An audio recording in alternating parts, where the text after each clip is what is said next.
নমস্কার, নিউজ 18 বাংলার ডিজিটাল পেজে আপনাদেরকে স্বাগত। আপনাদের সঙ্গে রয়েছি আমি আবির।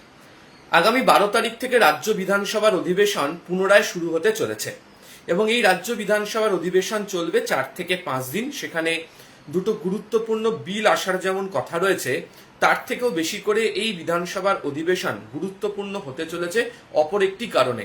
তার কারণ, রাজ্য বিধানসভাতে গত বা শেষ অধিবেশনের সময়কাল যখন ছিল তখন আমরা দেখেছিলাম যে রাজ্যের অর্থমন্ত্রীর তরফ থেকে যে সিএজির যে রিপোর্ট তা রাজ্য বিধানসভার সচিবালয়ের কাছে টেবল করা হয়, অর্থাৎ জমা দেওয়া হয়। এবং তখনই উল্লেখ করে দেওয়া হয়েছিল যে রাজ্য বিধানসভার অভ্যন্তরে সিএজি নিয়ে সে আলোচনা চলবে এবং এই সিএজি নিয়ে আলোচনা চালাতে গেলে যে পূর্বতন সরকারের আমলে যে বিভিন্ন দফতরগুলিতে বিভিন্ন ক্ষেত্রে যে পরিমাণ দুর্নীতির ঘটনা ঘটেছে সেই সংক্রান্ত ঘটনাবলী একদম প্রকাশ্যে চলে আসবে এবং তার প্রেক্ষিতে আলোচনাও করতে চায় হচ্ছে রাজ্য সরকার। প্রসঙ্গত আপনারা জানেন, রাজ্যের বর্তমান শাসক দল তারা যখন বিরোধিতায় ছিল তারা বরাবর অভিযোগ করেছে যে রাজ্যের বিভিন্ন ক্ষেত্রে বিভিন্ন কাজে ভুয়ো দুর্নীতি হয়েছে এবং বেশ কতগুলি ক্ষেত্রে এমনভাবে সেই দুর্নীতি হয়েছে যে তার সীমা মানে কার্যত কয়েকশো কোটি টাকার মতো। এবং একই সঙ্গে তারা অভিযোগ করেও বলতেন যে বারবার রাজ্য সরকারের তরফ থেকে অভিযোগ করে বলা হতো যে কেন্দ্রীয় সরকারের তরফ থেকে কোনো প্রকল্পে ছাড়পত্র দেওয়া হয় না, কেন্দ্রীয় সরকারের তরফ থেকে রাজ্যকে কোনো অর্থ দেওয়া হয় না। আসলে এই বিষয়টি যে সত্য নয়। কেন্দ্রীয় সরকার অর্থ দিত এবং কেন্দ্রীয় সরকার যখন অর্থ দিত সেই পরিমাণ অর্থ খরচ করা হতো না, বা যে কাজ করা হতো সেই খরচের জন্য যে ইউটিলাইজেশন সার্টিফিকেট জমা দেওয়ার কথা সেই ইউটিলাইজেশন সার্টিফিকেট রাজ্যের তরফ থেকে কেন্দ্রকে দেওয়া হয়নি। এই অভিযোগের কথা বারবার ধরে উল্লেখিত হয়েছিল। ফলে এই অবস্থাতে দাঁড়িয়ে যে সিএজির যে রিপোর্ট, সেই সিএজির রিপোর্ট নিয়ে যখন আলোচনা চলবে, সেই আলোচনার প্রেক্ষিতে অবশ্যই এটি গুরুত্ব পাবে এবং সেক্ষেত্রে দাঁড়িয়ে পূর্বতন সরকারের আমলে বিভিন্ন ক্ষেত্রে যে যাবতীয় দুর্নীতির ঘটনা ঘটেছে সেই যাবতীয় দুর্নীতির ঘটনাকে কার্যত প্রকাশ্যে নিয়ে আসাটা সম্ভব হবে। কিন্তু নিয়ম কি বলছে?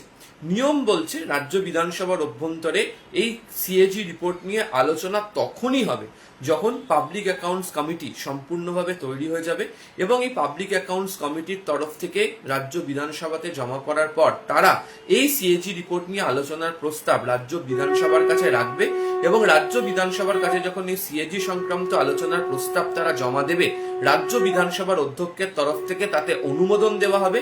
সেই অনুমোদন অর্থাৎ পিএসির এই বার্তা নিয়ে বিজনেস অ্যাডভাইজারি কমিটির বৈঠকে আলোচনা হবে এবং তারপর এই সিএজি নিয়ে আলোচনা হওয়ার রাস্তা বা জায়গা তৈরি হবে।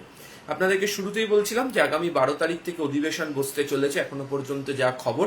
ফলে তার আগেই এই পিএসসির যে চেয়ারম্যান, সেই পিএসসির চেয়ারম্যান নির্ধারিত হয়ে যেতে চলেছে। আপনাদেরকে আমি আগেই জানিয়েছিলাম যে পিএসসির চেয়ারম্যানের এবারের পদকে নিয়ে রাজনৈতিক মহলেও খুব আগ্রহ রয়েছে। যদি 2011 থেকে আমরা 2021 পর্যন্ত দেখি, 3টে টার্ম তৃণমূল কংগ্রেস ছিল, 2011, 2016, 2021।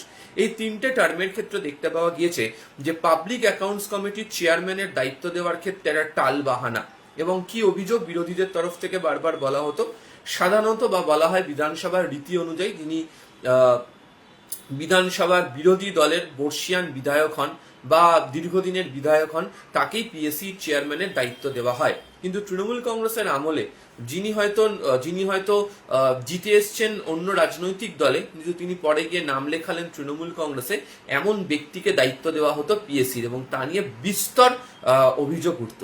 অতি সম্প্রতি বলা ভালো, পূর্বতন একদম শেষ যে টার্ম 2021 থেকে 2026-এর মধ্যে প্রথমেই কাকে দায়িত্ব দেওয়া হলো? পিএসসি চেয়ারম্যান করে মুকুল রায়কে, যিনি বিজেপির প্রতীকে জিতেছিলেন, পরে তৃণমূল কংগ্রেসে যান। তিনি সেই পদ থেকে বিধায়ক পদ থেকে সেই জায়গা থেকে তিনি ইস্তফা তো তিনি দেননি, কিন্তু তাকে দায়িত্ব দিয়ে দেওয়া হয়েছিল। দ্বিতীয় নাম কি সে যুক্ত হয়? পরবর্তী সময় অবশ্য মুকুল রায় তিনি নিজেই দায়িত্ব ছেড়ে দেন। পরবর্তী সময়ে দায়িত্বভার আসে কার কাছে? আসে হচ্ছে কৃষ্ণ কল্যাণীর কাছে। তিনিও রায়গঞ্জ থেকে বিজেপির প্রতীকে নির্বাচিত হয়েছিলেন, তিনি বিজেপির প্রতীকে তিনি লড়াই করেছিলেন এবং আমরা কি দেখলাম, তাকে দায়িত্ব দেওয়া হলো। পরবর্তী সময়ে কৃষ্ণ কল্যাণী তিনিও তার দায়িত্বভার থেকে তিনি সরে গেলেন, বা বলা ভালো তিনি যেহেতু লোকসভা নির্বাচনে তৃণমূল কংগ্রেসের তরফ থেকে প্রার্থী হয়েছিলেন, যেহেতু তিনি বিজেপির টিকিটে জেতা বিধায়ক ছিলেন, এবং তৃণমূল কংগ্রেসের এই প্রার্থী হচ্ছেন লোকসভা, সে কারণে তাকে সরিয়ে দেওয়া হলো। তার পরবর্তী সময় কে দায়িত্ব পেলেন হচ্ছে সুমন কাঞ্জিলাল, আলিপুরদুয়ারের বিধায়ক। তিনিও বিজেপির প্রতীকে জয়লাভ করেছিলেন। তিনিও পরবর্তী সময় হচ্ছে তৃণমূল কংগ্রেসে নাম লেখালেন, কিন্তু তিনি তো তার বিধায়ক পদ থেকে ইস্তফা দিয়ে নাম লেখাননি, যে ইস্তফা দিয়ে পরবর্তী সময় পুনর্নির্বাচনে জিতে আসলেন তেমনটা তো নয়। ফলে তাকেও দায়িত্ব দেওয়ার পর তা নিয়েও নানা প্রশ্ন উঠতে শুরু করে, কিন্তু শেষ পর্যন্ত তিনি পিএসসি চেয়ারম্যান থেকে গিয়েছিলেন। এই যে প্রক্রিয়া চলেছিল, এই যে পদ্ধতি চলেছিল, এতেই আপত্তি ছিল হচ্ছে বিরোধী দলের, এবং তাদের বক্তব্য আইন অনুযায়ী এগুলোকে করতে পারা যায় না। এবং রাজ্য বিধানসভার যে রীতি, রাজ্য বিধানসভার নিয়মাবলী, বা বছরের পর বছর রাজ্য বিধানসভাতে যেভাবে পিএসসি চেয়ারম্যানের দায়িত্ব বাছাই করে দেওয়া হয়েছে, তাতে এটি হতে পারে না। তো চলতি বছরে 20 জনের যে কমিটি, সেই কমিটির নাম ইতিমধ্যে নির্ধারিত হয়ে গিয়েছে। শাসক বিধায়ক উভয় পক্ষের যারা রয়েছেন তারা রয়েছেন। এখনো পর্যন্ত আমাদের কাছে যা খবর, 2 বিধায়কের নাম ভীষণ রকম ভাবে চর্চায় রয়েছে পিএসসি চেয়ারম্যান হওয়ার জন্য। দুজনেই বিরোধী রাজনৈতিক দলের, এবং দুজনেই এই মুহূর্তে নব্য তৃণমূলের সদস্য, দুজনেই উত্তরবঙ্গের। প্রথমজন হচ্ছেন সমর মুখার্জি, দ্বিতীয়জন হচ্ছে কানাইয়ালাল আগরওয়াল। এর মধ্যে সমর মুখার্জিকে নিয়ে ভূয়সী প্রশংসা রাজ্য বিধানসভার অধিবেশন কক্ষের মধ্যে খোদ মুখ্যমন্ত্রী শুভেন্দু অধিকারী করেছেন, এবং তার যে কাজের যে পদ্ধতি, তা নিয়েও বারবার ধরে তিনি আলোচনাও করেছেন। দ্বিতীয় যে নাম নিয়ে আলোচনা চলছে সেটা হচ্ছে কানাইয়ালাল আগরওয়াল, ইসলামপুরের বিধায়ক। তিনি এর আগেও বিধায়ক হিসাবে কাজ করে গিয়েছেন, তার নাম নিয়েও চর্চা চলছে। তবে অনেকেই বলছেন বয়সজনিত কারণে হয়তো সমর মুখার্জির পক্ষে সামলানোটা কঠিন হতে পারে, সেক্ষেত্রে কানাইয়ালাল আগরওয়াল তিনি পিএসসি চেয়ারম্যান হতে পারেন।